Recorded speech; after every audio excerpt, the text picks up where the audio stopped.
आदित्यविष्णुविघ्नेश रुद्रब्रह्ममरुर्गणाः लोकपालाः सर्वदेवाश्चराचरमिदं जगत् सर्वं त्वमेव ब्रह्मैव अजमक्षरमद्वयम् अप्रमेयं महाशान्तम् अचलं निर्विकारकं निरालम्बं निराभासं सत्तामात्रमगोचरम् एवं त्वां मेधया बुद्ध्या सदा पश्यन्ति सूरयः एवमज्ञानगाढान्ध तमसोपहत चेतसः न पश्यन्ति तथा मूढाः सदा दुर्गतिहेतवे विष्णुवादनिस्वरूपाणि लीलालोकविडम्बनं कर्तुमुद्यम्य रूपाणि विविधानि भवन्ति च तत्तदुक्ताः कथाः सम्यक् नित्यसद्गतिप्राप्तये भक्त्या श्रुत्वा पठित्वा च दृष्ट्या सम्पूज्य श्रद्धया सर्वान् कामान् अवाप्नोति भवदाराधनात् खलु मम पूजामनुग्रह्य सुप्रसन्नो भवानघ चपलं मन्मथवशम् अमर्यादमसूयकं पञ्चकं दुःखजनकं पापिष्ठं पाहि मां प्रभो सुब्रह्मण्यस्तोत्रमिदं ये पठन्ति द्विजोत्तमाः ते सर्वे मुक्तिमायन्ति सुब्रह्मण्यप्रसादतः इति श्री सुब्रह्मण्यस्तोत्रम् सम्पूर्णम्।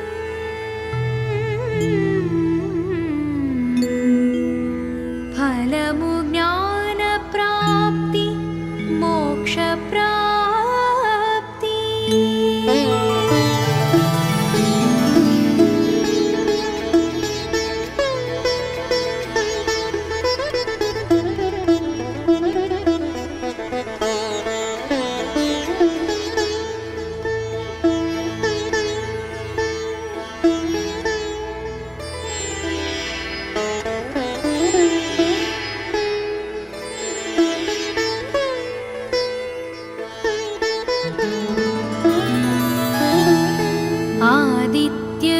आदित्यविष्णुविघ्नेश रुद्रब्रह्ममरुर्गणाः लोकपालाः सर्वदेवाश्चराचरमिदं जगत् सर्वं त्वमेव ब्रह्मैव अजमक्षरमद्वयम् अप्रमेयं महाशान्तम् अचलं निर्विकारकं निरालम्बं निराभासं सत्तामात्रमगोचरम् एवं त्वां मेधया बुद्ध्या सदा पश्यन्ति सूरयः एवमज्ञानगाढान्ध तमसोपहत चेतसः न पश्यन्ति तथा मूढाः सदा दुर्गतिहेतवे विष्णुवादनिस्वरूपाणि लीलालोकविडम्बनं कर्तुमुद्यम्य रूपाणि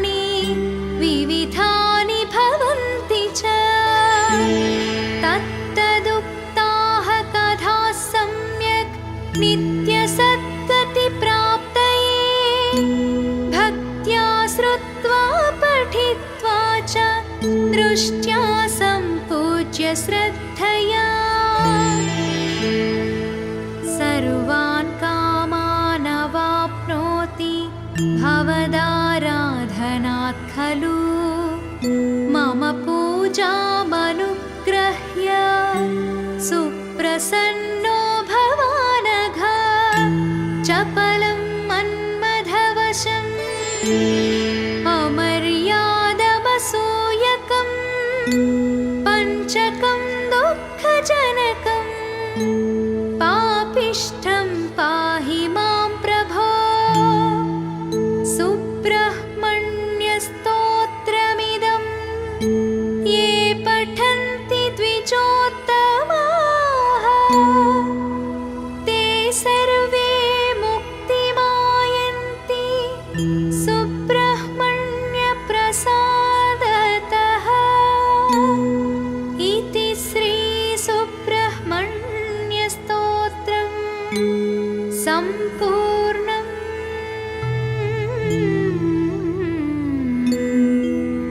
फलमु ज्ञानप्राप्ति मोक्षप्राप्ति।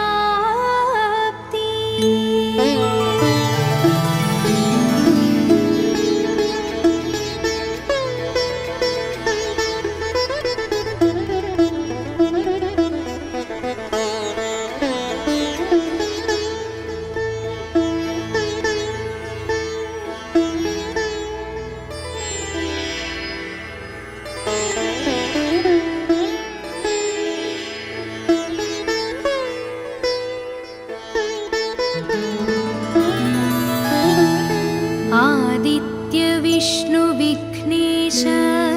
रुद्रब्रह्ममरुर्गणाः लोकपालाः सर्वदेवाश्चराचरमिदं जगत् सर्वं त्वमेव ब्रह्मैव अजमक्षरमद्वयम् अप्रमेयं महाशान्तम् अचलं निर्विकारकं निरालम्बं निराभासं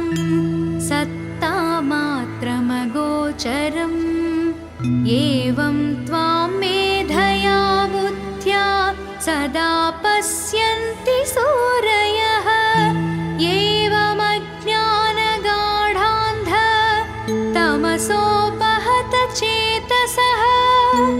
न पश्यन्ति तथा मूढाः सदा दुर्गतिहेतवे विष्णुवादनि स्वरूपाणि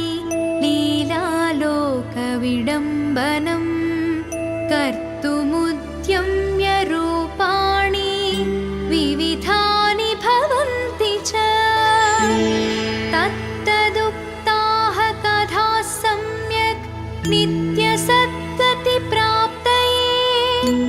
भक्त्या श्रुत्वा पठित्वा च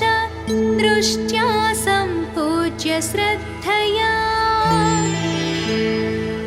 सर्वान् कामान् अवाप्नोति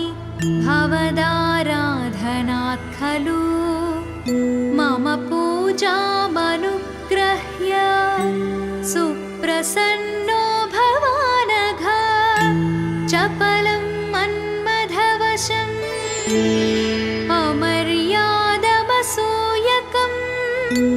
पञ्चकं दुःखजनकं पापिष्ठं पाहि मां प्रभो सुब्रह्मण्यस्तोत्रमिदं ये पठन्ति द्विजोत्तमाः ते सर्वे मुक्तिमायन्ति सुब्रह्मण्यप्रसादतः इति श्रीसुब्रह्मण्यस्तोत्रम् सम्पूर्णम्।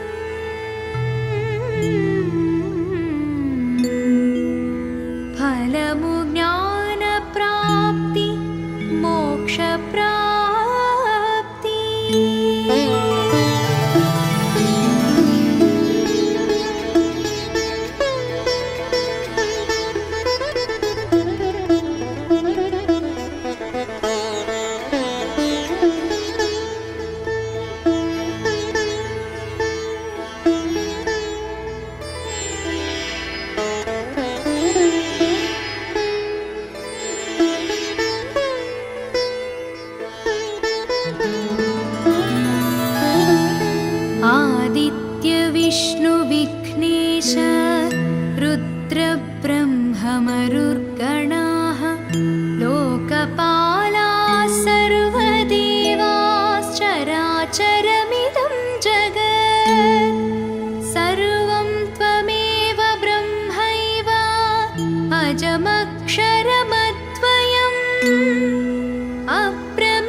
सदा पश्यन्ति सूरयः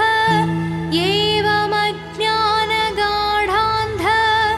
तमसोपहत चेतसः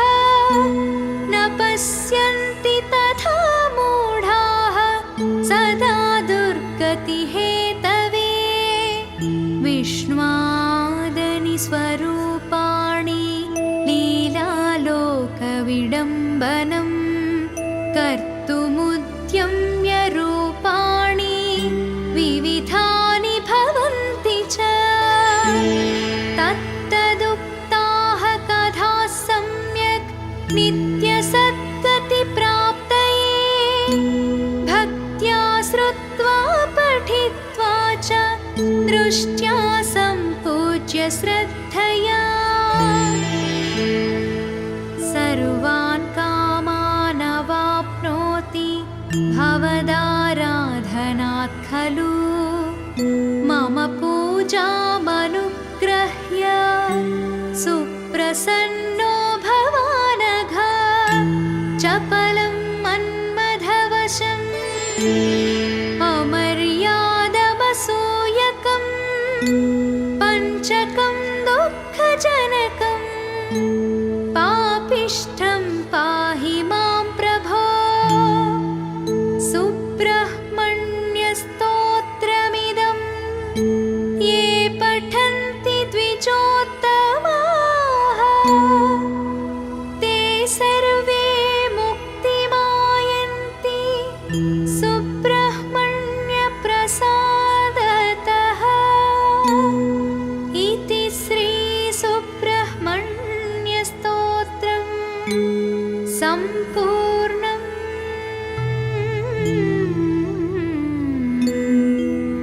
फलमु ज्ञानप्राप्ति मोक्षप्राप्ति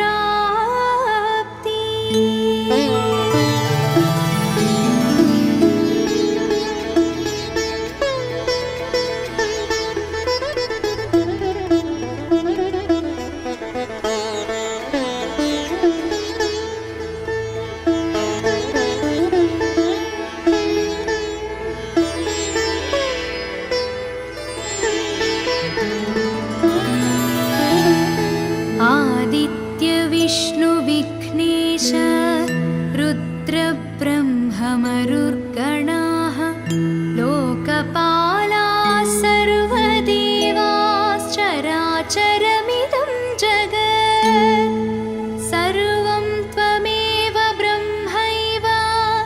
अजमक्षरमद्वयम् अप्रमेयं महाशान्तम् अचलं निर्विकारकं निरालम्बं निराभासं सत्तामात्रमगोचरम् एवं त्वां मेधया बुद्ध्या सदा पश्यन्ति सूरयः एवमज्ञानगाढान्ध तमसोपहत चेतसः न पश्यन्ति तथा मूढाः सदा दुर्गतिहेतवे विष्णुवादनि स्वरूपाणि लीलालोकविडम्बनं कर्तुमुद्यम्य रूपाणि विविधानि भवन्ति च तत्तदुक्ताः कथाः सम्यक् नित्यसद्गतिप्राप्तये भक्त्या श्रुत्वा पठित्वा च दृष्ट्या सम्पूज्य श्रद्धया सर्वान् कामान् अवाप्नोति भवदाराधनात् खलु मम पूजामनुग्रह्य सुप्रसन्नो भवानघ चपलं मन्मथवशम् अमर्यादमसूयकं पञ्चकं दुःखजनकं पापिष्ठं पाहि मां प्रभो सुब्रह्मण्यस्तोत्रमिदं ये पठ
आदित्यविष्णुविघ्नेश रुद्रब्रह्ममरुर्गणाः लोकपालाः सर्वदेवाश्चराचरमिदं जगत् सर्वं त्वमेव ब्रह्मैव अजमक्षरमद्वयम् अप्रमेयं महाशान्तम् अचलं निर्विकारकं निरालम्बं निराभासं सत्तामात्रमगोचरम् एवं त्वां मेधया बुद्ध्या सदा पश्यन्ति सूरयः एवमज्ञानगाढान्ध तमसोपहत चेतसः न पश्यन्ति तथा मूढाः सदा दुर्गतिहेतवे विष्णुवादनि स्वरूपाणि लीलालोकविडम्बनं कर्तुमुद्यम्य रूपाणि विविधानि भवन्ति च तत्तदुक्ताः कथाः सम्यक् नित्यसद्गतिप्राप्तये भक्त्या श्रुत्वा पठित्वा च दृष्ट्या सम्पूज्य श्रद्धया सर्वान् कामान् अवाप्नोति भवदाराधनात् खलु मम पूजामनुग्रह्य सुप्रसन्नो भवानघ चपलं मन्मथवशम् अमर्यादमसूयकम् पञ्चकं दुःखजनकम्